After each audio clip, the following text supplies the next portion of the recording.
let me tell you of the days of high adventure.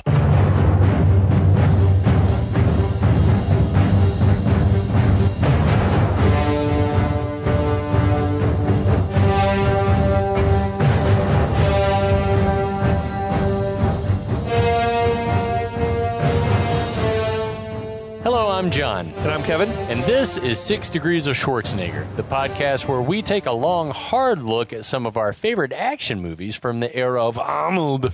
Schwarzenegger is the icon of the genre, and we're taking a deep dive into some of these 80s and 90s cult action movies and breaking them all the way down.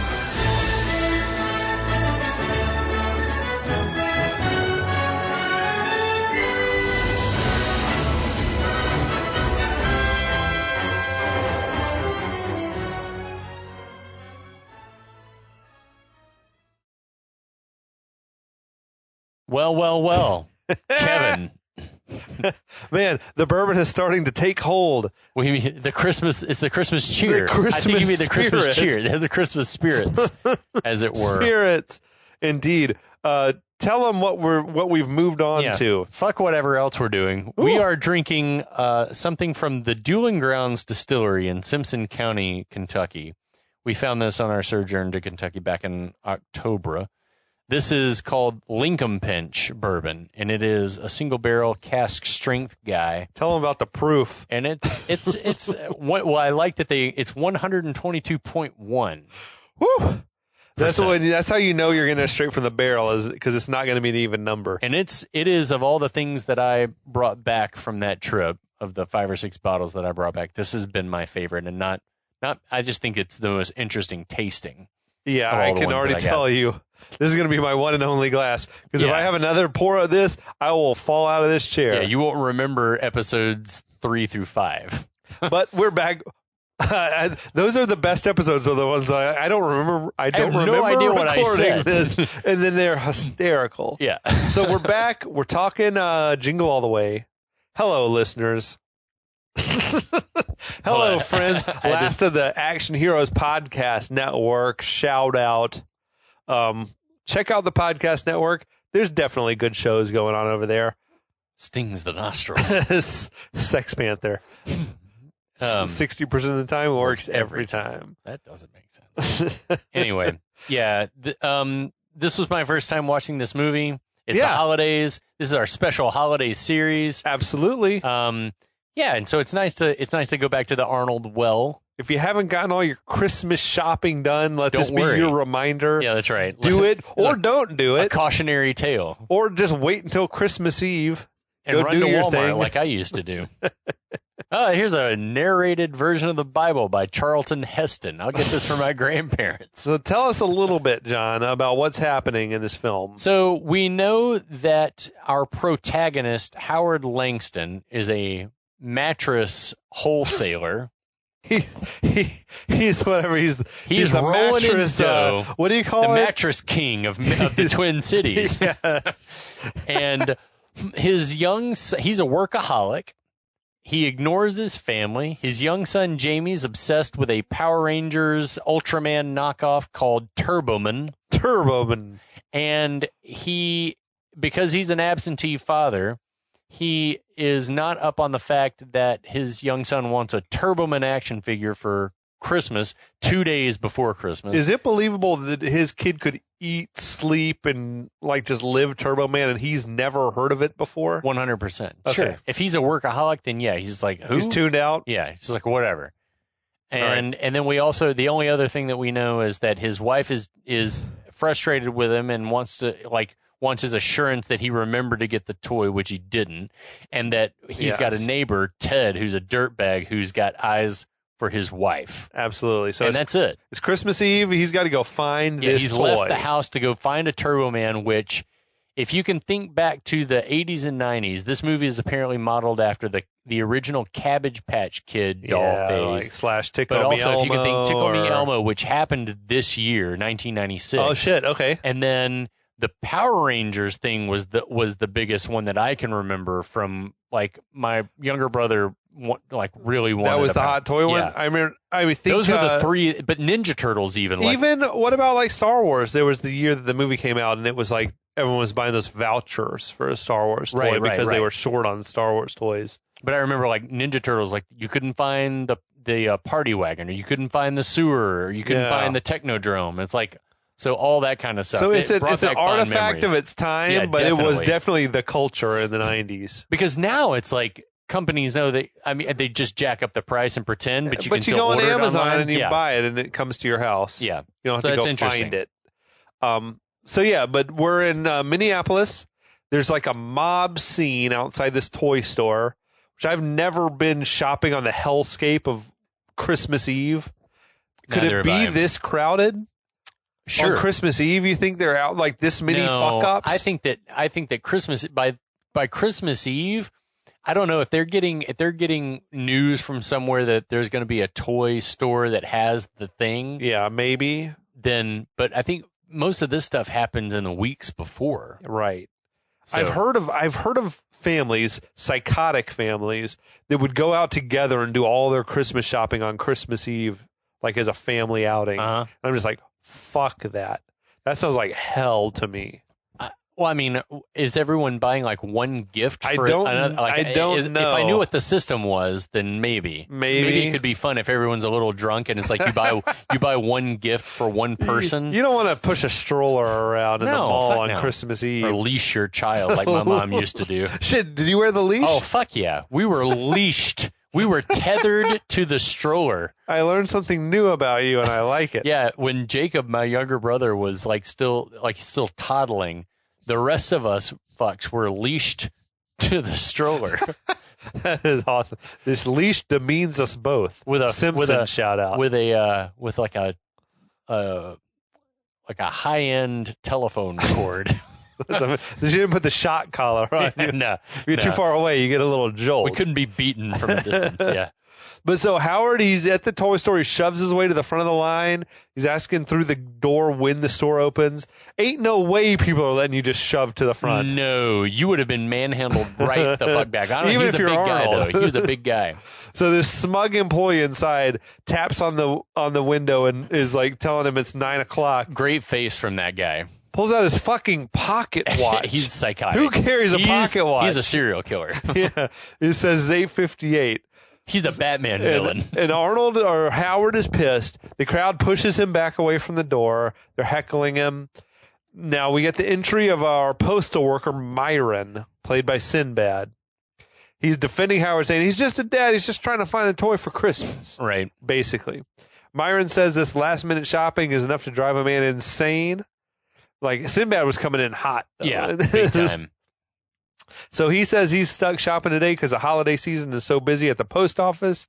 He appears to be literally on the job, though, because he's in uniform. He's got a mail bag. Right.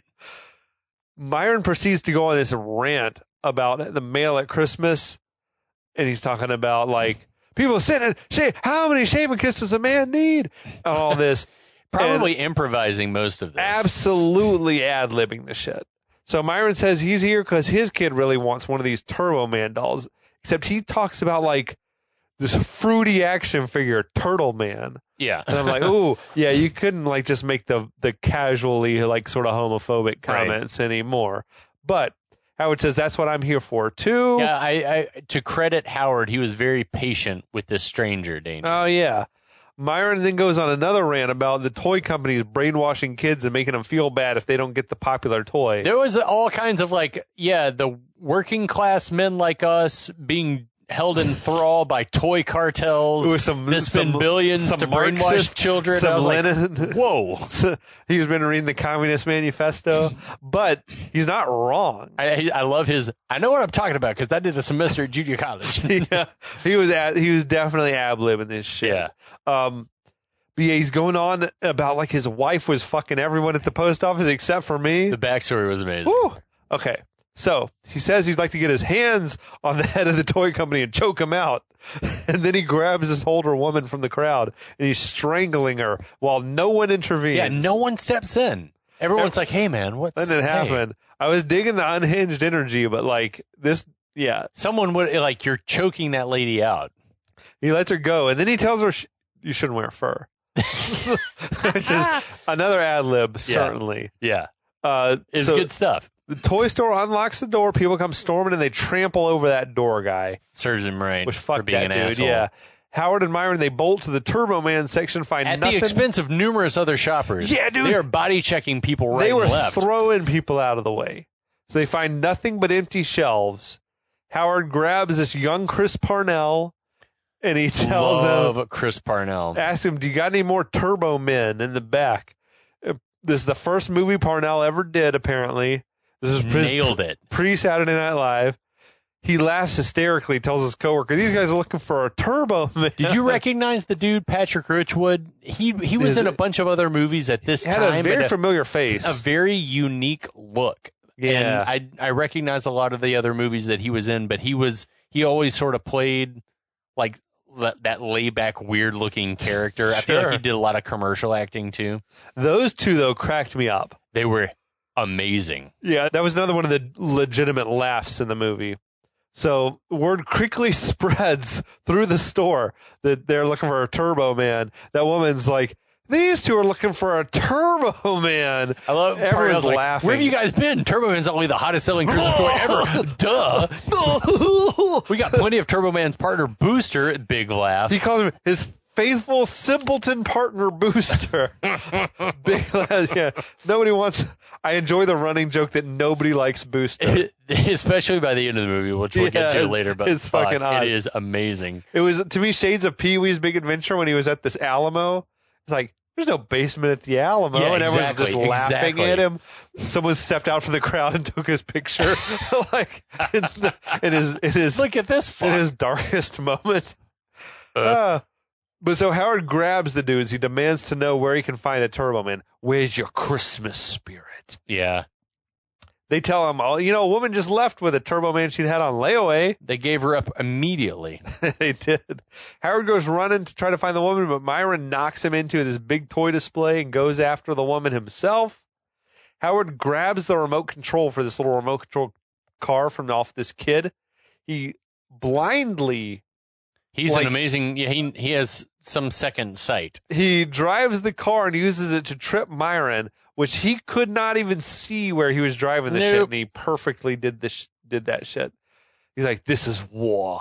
It was like the hammiest that Arnold's ever been in a movie. That's the truth. I will say that this is the hammiest Arnold has ever been. Even more so than Batman and Robin, which we might get to at some point? Yeah, I think so. Yeah. I think so. Because it's a different kind of hammy. He's playing it so broad. That's a comic book villain. Yeah. So...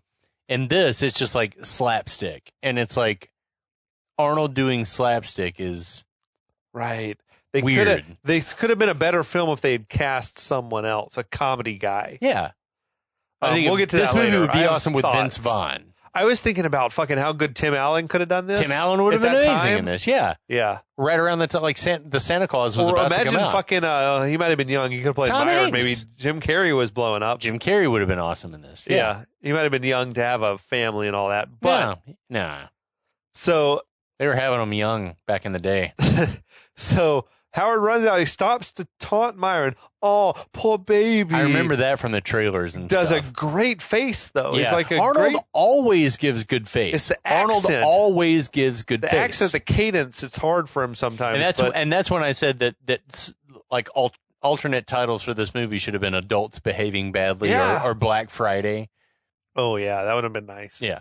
But so, yeah, he runs out of the store, out on the street. He sees the woman driving off with the Turbo Man doll, like, displayed prominently in the back window of her Volvo. Like, her car is like a B&E, like, I mean, it's like a thief's, like, dream. Because it's like, she has tons of wrapped presents just stacked up in the back. I mean, then the stores are just opening. Her car's full already. I feel like maybe she was on her way, like, to a grandchild's house. She was probably driving upstate or some shit. That's what I said. I hope she's heading straight to where she's going, because that Turbo Man is begging to be stolen. Because I was reading the notes, and then when I saw her car, I was like, that reminded me of my grandmother showing up to the house, and I'd go out to, like, help her unload the car, and she would have, like, lots of like wrapped, and then my dad's parents too. They'd like show up to the house with, like lots of wrapped presents and stuff. And so when I saw that, I was like, definitely. So maybe she was like picking up this last gift to. She just paid off for the Turbo Man. She'd been saving up for however many months. She's on a fixed income. Like my grandmother, working at the chiropractor's office, friends. So he chases after the car. The woman sees him in the rear view mirror. She's like, nope. And she's like, panics. This man is chasing after the car. She speeds off. I don't know how that should have been the woman that Sinbad choked earlier. It didn't make any sense that it wasn't her. Because the guy in the store, she's wearing said fur. She's wearing fur. It didn't make any sense. I rewound it like 5 times. And it's not the same woman. No, it's a different person. It didn't make any sense that it wasn't the woman that Sinbad choked. Because I was like, is that the same woman? Maybe she's wearing a hat. She was wearing a hat. But why not? Yeah. It didn't make sense. It would have been more awesome if it was the same woman. Yes. It didn't make sense for it not to be her. Yeah. So bad writing, lazy. Cut to a montage. Howard's hitting, like to be a montage. He's hitting every toy store in town. It seems in like the no Twin luck. Cities. It was like an homage to The Lost Weekend. I don't know if you ever watched that movie where like this dude was on a bender. It was like ahead of its time, like Billy Wilder movie from back in the day about a dude with a drinking problem, like in the 50s or something. I can't identify. But he's like bouncing from bar to bar. But there's this montage of him stumbling down the street with all these like neon signs. Well, you see lots of famous. You see lots of homage to that. A very famous thing. So that's what's going on here. We see like all these toy stores, and he's getting laughed at. You know. I fucking love that. I love the blast from the past of him in the phone booth flipping through the yellow pages, flipping through the book, finding toys. So that brought back a memory. I've told you about this. Yeah. Like I just had my tonsils out or some other kind of like oral surgery or whatever, and like had been jonesing. I guess it would have been about the time of Christmas, but was like jonesing for a Technodrome, and by no it was by no instigation of mine. My stepdad drove us around, me and him, for hours looking just for toy stores, stopping at payphones, calling toy stores and being like, do you have a Technodrome? And finally we found one. And I was like, ooh. Because I'd had my tonsils taken out. Lucky him. Yeah. The thought of trying to do this in a pre-cell phone world. It's like we drove that day. If you can how do you even find the directions to these places you don't know? He just knew. He's like he was like he knew where Cumberland Mall was. He knew where Town City Mall was. He knew where Perimeter Mall was. And I mean, we probably drove. And man, I need to thank him when I see him. Absolutely. Christmas again, like probably 100 miles plus that day, looking for a Technodrome. Anyway, salute. He Howard. found it. Shout out Howard. But yeah, he's being like our Howard. He's being laughed at, like laughed out of the toy stores by these smug toy store employees. That so much. Lots of people offering him Booster dolls. He's like, nobody wants Booster. It's so funny. In one store, Howard like reaches his breaking point. He freaks out and destroys this Turbo Man stand-up cutout thing. It seems like he's hit every toy store in town, basically. Now back at home, Jamie and Ted's kid Johnny. They're playing Turbo Man. Right, of course. And however one plays Turbo Man. Like, well, I'm tired of your Turbo Man. You're always Turbo Man. It's my turn to be Turbo Man. I can remember that too, like playing with neighborhood kids in like my grandparents' neighborhood of everyone being like, who's going to be the Red Ranger, the Power Ranger? Who's going to be Red Ranger? And being you played we played Power Rangers? Yeah. Okay. It's like, who's going to be Red Ranger? Yeah. Shout out, rest in peace to who just died? Green Tommy, Ranger? yeah, the guy that played Green Ranger / White Ranger. Grim. Yeah, that's sad to hear. Life's hard. Yeah. So go hug somebody that you love. Definitely. And then pop this movie on, and hopefully it'll make you feel pop better. It on, vibe out. And then go watch those Power Rangers series, season 2 or 3, when Jason David Frank was killing it as the Green Ranger, because shit was awesome. Am I crazy for thinking that weird, evil, like witchy woman was kind of sexy? Rita? No. Is she sexy? I don't remember now. I mean, she had a weird head thing. Was she real old though? Well, I mean, her head thing made her seem old because her hair was gray, but I think she wasn't actually old. Okay. But she was. I thought she was attractive. Okay. All right. She wasn't as attractive as Amy Jo Johnson. We know you're listening. Is that Amy the Pink Ranger? Pink Ranger. Yeah, Shout original. Out. Big time. Yeah. She's got the coconut oil. She's giving Daniel Day-Lewis a massage. Yeah, she's hanging out with Haley Joel Osment in our clubhouse. and Jake Lloyd. It's our fan club. Yeah, would you guys Dame Judi Dench is making lemonade. Please let us know what the address of the fan club is so that we can join you? That'd be great. Ever-growing fan club. So anyway, yeah. Yeah. So now Ted is putting his creepy ass game on Liz. Oh, this is so weird. He's got every single mom, milfy chicks, like in the neighborhood drooling over him, but he wants Liz. It's a sign of the times when in the mid-'90s people were like, I can't believe that so many people are divorced. And it's like, this has been happening for years and years and years. It's like in this movie is like, yeah, divorced dad, all these divorced moms, like Back in the neighborhood. In the good old days, though, people would just kill their spouse. They didn't get divorced. They just murdered. Just murdered because Jesus. It's because it's wrong to get divorced. Hallelujah. Jesus is down with some murder, though. So Ted tells Liz she should go upstairs and get a shower. So weird. While he watches the boys. She's baking cookies. Yeah, she's making these gingerbread cookies or something. He says, I'll finish the cookies. Sugar cookies. Yeah, sugar cookies. Bake for 15 to 20 minutes until golden brown. I know. Ted knows. So then he leans in real close and he takes her apron off. That's so fucking weird. Dude. That's so dark. The faces he's making, though, while he's doing it are just incredible. Like these, like he's just a weird, creepy grins. So she's going along with it, though. But also the choreography of it makes it seem like it's like if you were her, would it be? It's like I'm supposed to be like, yeah, it's weird, but because it's this guy, is it weird? And it was effective because I could totally get her being like confused by his. It like works. Trying to be a wife chum, but also he's like a sexual predator. Full yes. On. So once she's gone to, I guess, take a bath or a shower or whatever. Once she left the kitchen, he burns his hand on a hot cookie or something. Scalding hot. Then he starts screaming at the kids. So we see in those cracks in the facade of Ted. Exactly. Having a not so hidden temper. Now Howard is called home from the payphone. He's going to check in. He's surprised that Ted answers. Ted has like a literal orgasm while he's eating the cookie. Oh my God, these cookies. Oh my God, your wife's cookies. Those cookies. My jeans are stained. He just glazed those cookies. Oh, gross. But who told you could eat my cookies? Howard says, you need to. I'm just trying to help you out. Howard says he needs to speak with Liz. Ted says, look, she's in the shower. I'm happy to go talk to her. No! It's just so weird. Howard tells Ted to tell her, I'm running late. Don't worry. Ted says, oh, she's not going to be worried because I'm here. And then he continues, these cookies. Oh, my God, these cookies. Put the cookie down.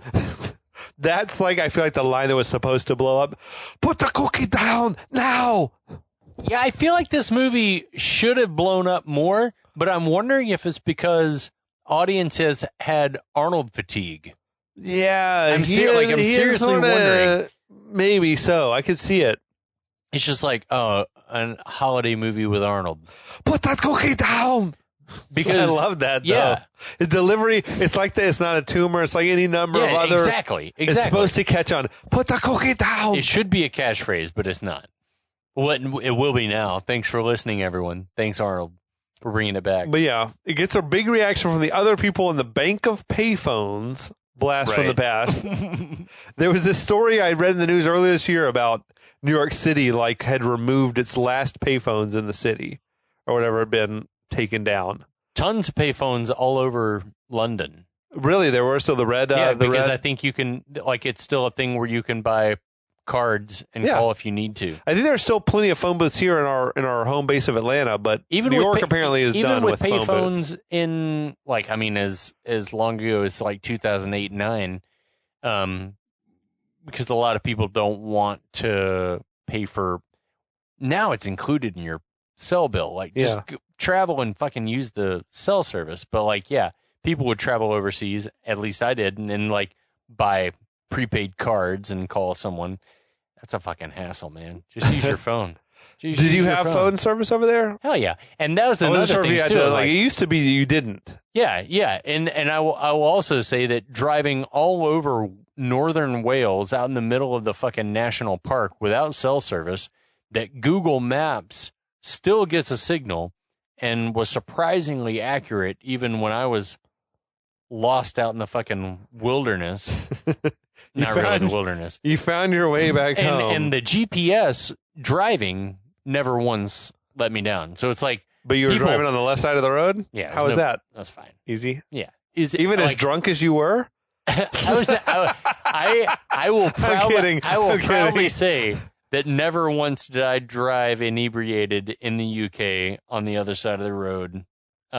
Also because it's fucking dark. There's no street lights driving through that national park. It's like, and so I was so nervous. I was like trying to be vigilant, like, oh God, driving through these mountain passes on narrow roads. So what's this movie about? Jingle All the Way. Ted is asking Howard if you're all right. He says, there's a spike in stress-related breakdowns around the holidays. Definitely. The oven dings. I love that. And Ted is like, oh, I got to go. The cookies are ready or whatever. He hangs up real quick. So Howard's walking away from the payphone. We see that Myron was also there making a call. As luck would have it. Yeah, that's a hell of a coincidence in a major U.S. city. Yeah. But Myron stops Howard, says, look, I'm sorry about the dust-up we had back at the toy store. Howard says, don't worry about it. Myron says, we're pretty similar. Howard's like, I doubt that. Which I'm like, I'm not so sure.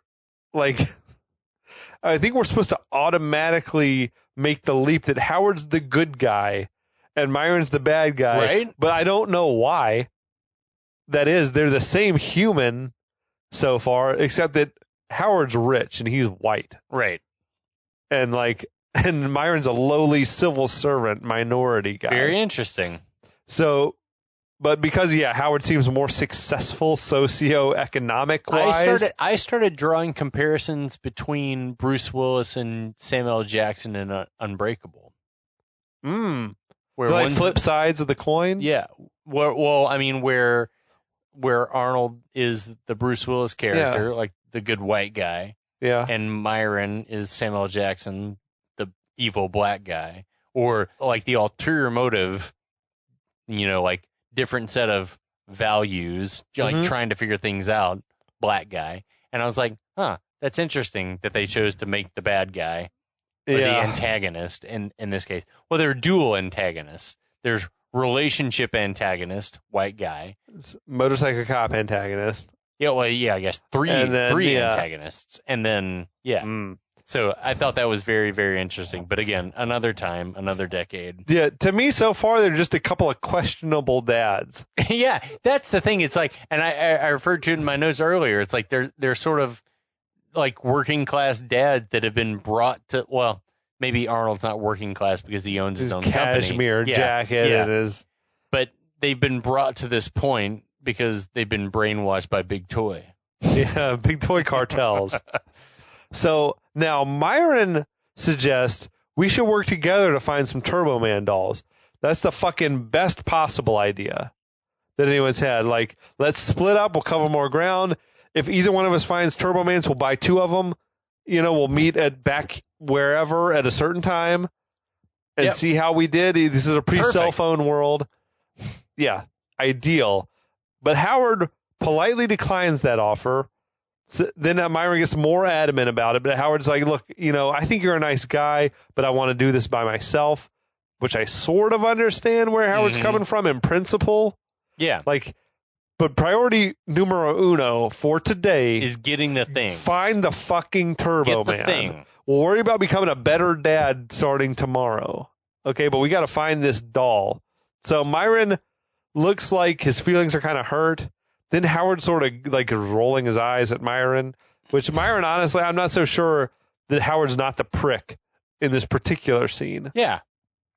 But so Howard walks off. Myron chases after him, and he's like, I guess you're good enough to talk to me in line at the toy store, but you're not good enough to be on my team. This is amazing. Facts. He's accuses Howard of being racist. That was hysterical. Which also felt like improv, though, from Sinbad. He's like, you're Mr. Wear your little fancy cashmere coat and your nice little suede shoes. Which I'm like, this has got to be improv shit. Oh, yeah. He's like, I'm good enough to talk to a lion, but I'm not good enough to be on your team. Which I think he had him pretty well pegged. Yeah, definitely. It's like, you think you're better than me for whatever reason. But also, I'm one of those guys that would have been like, look, I'm so nervous of personality that like it would take a lot for me to like be like, all right, let's exchange information and all this stuff, and we'll meet back here at 3. Maybe if cell phones had been a thing, I could be like, yes, absolutely. If I find it, I'll text you. Yeah. But in this situation, I would have been like, look, guy, I'm very, very nervous already. I've fucked up big time. I got to do this. I got to do this now. I got to do it, Ma. Ma, I got to do this now. So at this moment, things are tense, but just then a man comes running past screaming to no one in particular that another toy store's got a late delivery of Turbo Mans. Like, I guess he's talking to the person in the car. He is. He's talking to the person he's getting in the car with. Who left their door open in the freezing-ass Minneapolis December weather. They're probably smoking. I guess so. So Myron and Howard, they celebrate. They run to their respective vehicles. They should be working together. Right. This movie could have been so much more satisfying. Absolutely. Like, you start out like, yes, let's work together. Then somewhere later, why not them be buddies? And then maybe later, so funny. And then later, Myron could betray him or something. Yeah, it would have been so funny if they'd been buddies the whole time, and then when they get a hold of one, Myron's like, "Fuck you," and takes it. That would have been amazing. There's so many different directions you could have taken, but Myron, or vice versa. Oh, if they found one and Howard's a dickhead and took it. But yeah, they go to their separate cars. They're on their own. Myron's mail truck is not wanting to start up. Howard cranks up that Suburban and backs it into the parked police motorcycle. Fucking brutal to happen. I immediately got a vasovagal response. I was like, and wouldn't you know it, it's the same policeman that he ran afoul of the night before. You broke my little mirror. You broke my little mirror. I love that. That was funny. So Myron drives by laughing his ass off. Is there a problem? Is there a problem? Officer. It was so good. Oh, the fucking Schadenfreude was real. That is amazing. Yeah, dude, and that mail Jeep is pimp. I want one of those, man. Well, that's the thing is they've designed mail trucks to be, it's like they're cheap, easy to repair, and stay on the road forever. Dude. They haven't been updated in years. That little thing he was driving was fucking fire, man. I love it. I love a mail truck. Now we cut to the Mall of America. Just for a moment in the episode, I want to pause to discuss the ubiquitousness of the Mall of America in 90s children's cinema. Mighty Ducks, this... Like, I feel like the Mall of America, once it exploded... It opened in the 90s? It was fucking... It was like everywhere. Have you been? No. I was going to ask, have you been? When I went to our buddy Adam's sort of wedding celebration, it was in Minneapolis. I think the Mall of America is really near the airport. Okay. So on my last day, I had my Uber take me to the Mall of America, and I wandered around for a bit, and it's fucking sprawling. What's the difference between it and Mall of Georgia? No difference. Just more stores. And roller coasters. There's a roller coaster, Ferris wheel, like that sort of shit going on in the big But as far as shopping goes, it's got what you want. Same type of stores, but every store you could possibly imagine. Yeah, because when I was watching it, I was like, I remembered talking to friends in school and being like, oh my God, Mall of Georgia, Mighty Ducks. Everyone was talking about it. It's the biggest mall ever. There's a roller coaster there. Biggest mall ever. And now it's like, what's a mall for? Malls suck. What's it for? Yeah. It's hell on earth. You know it's coming back. Malls are coming back. A resurgence, you think? Oh, there definitely will be. Definitely will be. Also, I love the Christmas song, the Tom Petty. I do too. It's a fucking killer song. Yeah. Underrated Christmas song. Christmas all over again. Yeah, agreed. Now, the mall is fucking crowded, as I guess it probably would be. Maybe Christmas Eve. There's a lot of people shopping on Christmas Eve. There's a mass of people gathered outside the toy store. The toy store manager, he's there. He's announcing, look, we've got a small quantity The rumors are true. of the action figure known as Turbo Man. What the fuck is the language? He's prepared a statement. It's like odd phrasing, wasn't it? He's prepared a statement. The action figure known as Turbo Man. It was weird. It's so good. So the crowd goes wild. Myron sees Howard. He's further back in the crowd. He gives him a little smug look. The manager explains that everyone's going to get a ball with a number. I like the system. Totally fair way to handle it. We're going to draw numbers. If your number wins like fucking lottery, you're going to get a chance to buy the Turbo Man. People start immediately jostling like there aren't enough balls to go around. But there were thousands of balls they had. Yeah. So many. Too many. So, I mean, like, is there a rule that everyone gets one ball or everyone gets as many balls as they can I think it was going to be handle? one ball, and then we're going to start drawing numbers. Right? But It's so, like, set the parameters and make them clear. I love It was pandemonium. He also tells the crowd, we have plenty of booster dolls We inside. don't want it. Nobody wants a booster. Nobody wants a booster. So good. The fact that it gets worse and worse as the movie progresses. We don't want it. It is like I'm laughing so hard because that was one of the things in the movie that was like, that is so great. That everyone hates booster. Nobody wants a booster. We don't want it. Imagine your kid fucking pukes when he opens a booster toy in the morning. It's like, oh my god. So the manager then also announces that the price of the Turbo Man is now doubled. Price gouging motherfuckers. I love that the employees are like laughing because that's hysterical. They're like, they're that's getting awesome. a cut of the profits. Exactly. So the crowd gets real angry and starts pushing and shoving to get to the front to get a number. The dudes here are handing out the numbered balls. They start getting mobbed and they just friggin' chuck the balls Fuck everywhere. Fuck it. We don't care. It's a great movie moment with all the parents are just like. I think if I was a ball holder, I'd have been like, get back and form a line. Get the fuck back. I would have been like, no. But people are like diving all over each other. And this is the shit that happens where they're like, amazing. people are beating each other. I was just, so we're bourbon guys, and I was looking at the bourbon Facebook group, and people were saying like there was some limited number of bottles at some store, and people were fighting over it and like trying to grab bottles out of other people's carts or baskets or whatever. And I'm like, Jesus, it's just fucking liquor, people. Like, you will not notice. Hey, look, go buy a 100 proof Old Forester. You won't be disappointed, and you'll never know the difference. You won't even care. You'll be drunk. You won't care. Oh my God, that's so sad. That's sad to me. But like people are acting like just holding a ball is a guarantee you're going to get a Turbo Man or something. Yeah. That's not the situation. Yeah. There's so many more balls than there were people. Yeah. There, I was so confused by the scene, but they're like people are scratching and clawing and. Well, what they should have done is like have people line up, walk down with the bucket. Yeah. All the way down the line. There you go. All the way around. If no one gets a number, we keep they drawing walk numbers around again.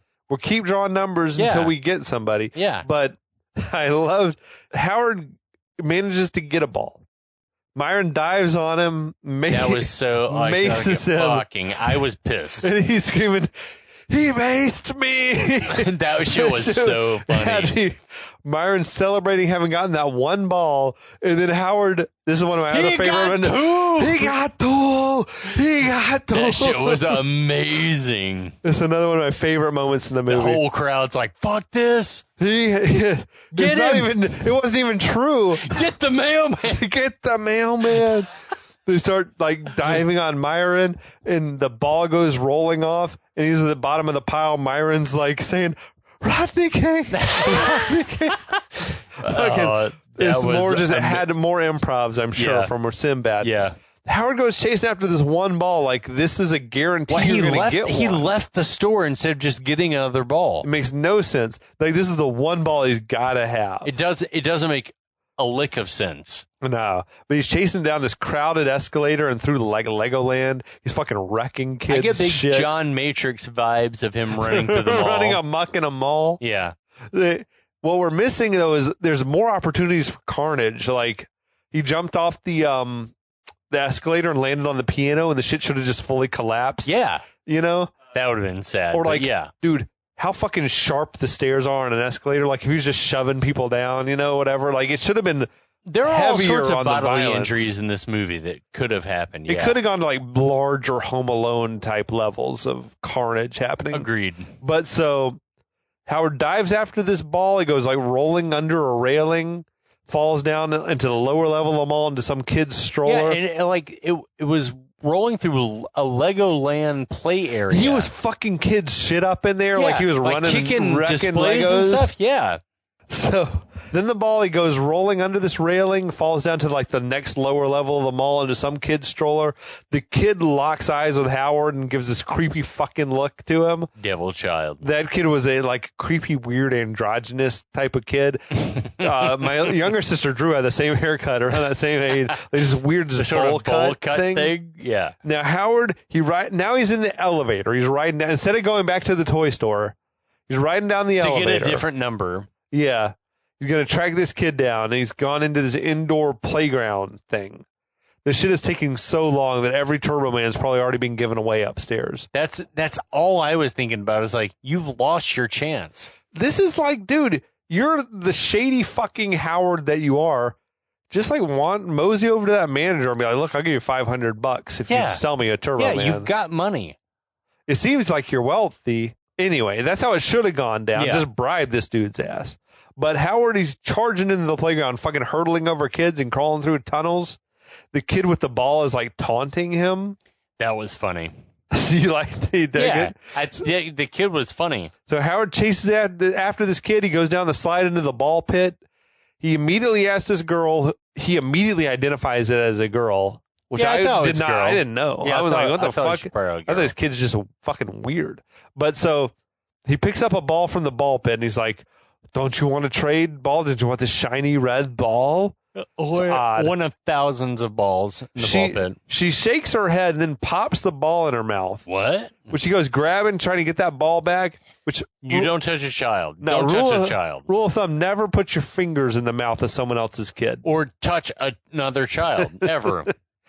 Now, just then, the kid's mother whacks Howard over the head with a purse, calling him a pervert. Mm-hmm. Mom grabs the kid, runs off. Half a dozen other moms jump in and start fucking beating his ass, calling him a pervert. They like swarmed on him. Yeah. They're content though to just send the pervert off. Like, just go somewhere else. Don't call mall cops. Yeah, just like, beat him to the periphery of the action. It's like in a play. It's like we beat him back and then the scene continues. And he's like, I'm not a pervert. I was just looking for Turbo Man ball. It's more like good Arnold speak. I was just looking for Turbo Man doll. Yeah, that's what we got.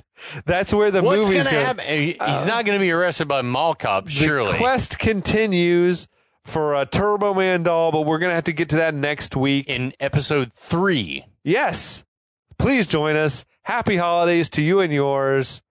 Drink bourbon, drink eggnog. Drink everything. Whatever, mulled wine. Ooh. A nice aged brie. Ooh, damn. Fucking, son, you're talking to me. Fucking Ellis from Die Hard. In the meantime, we'll be here, and we know you'll be back, and we'll be back.